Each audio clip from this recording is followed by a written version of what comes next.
요걸 몰랐지 오늘 이 시간에는 성경에서 말하는 가족의 범위가 어디까지인가라고 하는 겁니다. 특별히 오늘 우리가 살고 있는 이 시대의 혈연적 관계뿐만 아니라 또는 그 법률적 가족 혹은 사회적 가족들이 많이 형성되어지는 이 시대에 우리는 가족에 대해서 어떤 생각을 가지고 있어야 하는가라고 하는 것을 우리가 함께 생각해 보고자 합니다.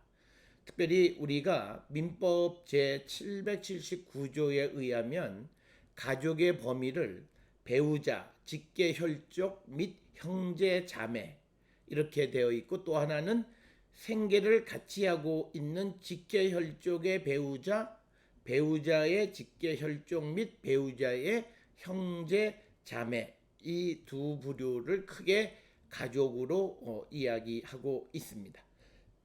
그렇다면 성경에서 말하는 가족의 범위는 무엇인가라고 하는 겁니다.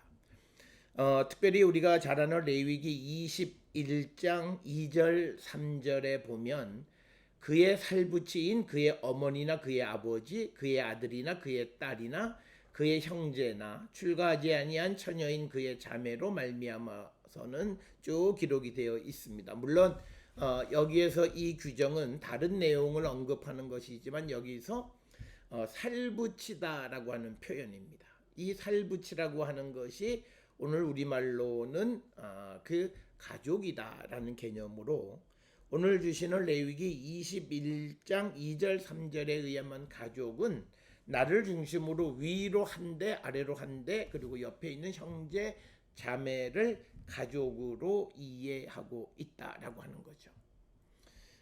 그런데 성경에서는 이런 혈연적인 관계 속에 있는 가족만이 아니라 어떤 결혼을 통해서 생겨나는 가족에 대해서도 또는 법률적으로 형성되는 가족에 대해서도 혈연적 가족과 동등한 그런 지위를 부여한다, 이렇게 말씀드릴 수 있습니다.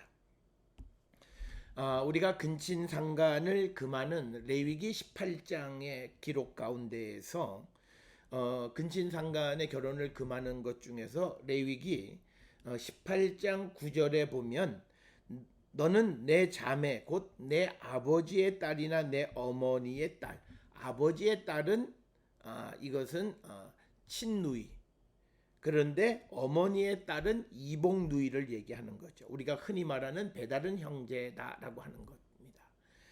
그런데 여기에서 아버지의 딸이나 내 어머니의 딸이나 집에서나 다른 곳에서 출생하였음을 막론하고 그들의 하체를 범하지 말라라고 하는 것은 혈연적인 형제 가족과 법률적 사회적으로 결혼에 의해서 형성되어진 가족을 동등하게 여겨서 그들의 권위와 그들의 모든 것을 지켜주는 그런 법이 우리가 구약 성경에서 말하는 그런 가족 간의 관계다. 따라서 우리가 가끔 배다른 형제들 사이에서의 사랑 이야기 이런 것들을 드라마나 이런 것에서 재미있게 우리가 시청은 하지만, 그러나 우리가 흔히 그런 것들에 대해서 막장이라고 하는 타이틀을 붙이고 엄격하게 보면 성경에서는 금하는 관계다라고 하는 겁니다.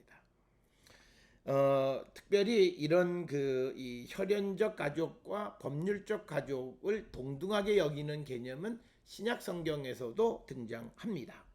특별히 그 로마서 2장 28절 29절에서 사도 바울이 유대인들에 대해서 이야기할 때 표면적 유대인과 이면적 유대인이라고 하는 두 종류의 유대인을 제시합니다. 하나는 혈연적인 유대인이고 하나는 예수 그리스도에 대한 고백을 통한 유대인, 이면적 유대인이 되겠습니다. 그러나 이 본문의 말씀에서는 이면적 유대인이 진정한 유대인이다, 이렇게 이야기함으로써 이런 어떤 법률적 혹은 사회적으로 유대인이 되어진 자들의 권리 또는 그들의 지위, 그들의 어떤 그 본질적인 면이 혈연적인 유대인과 별로 다르지 않다라고 하는 것을 우리가 발견할 수 있고, 이런 것들은 레위기 18장이나 21장에 기록되어져 있는 혈연적 가족뿐만 아니라 법률적 사회적 가족에 대해서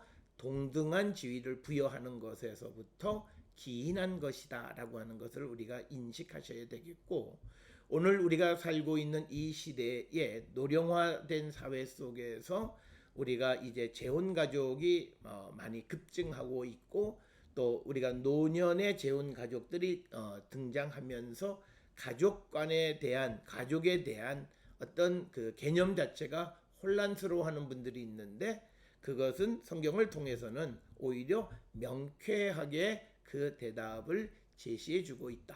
따라서 우리가 혈연적 가족뿐만 아니라 사회적, 법률적 가족도 그에 못지않는 그런 지위를 부여하고 있다라고 하는 것을 우리는 꼭 기억하셔야 되겠습니다.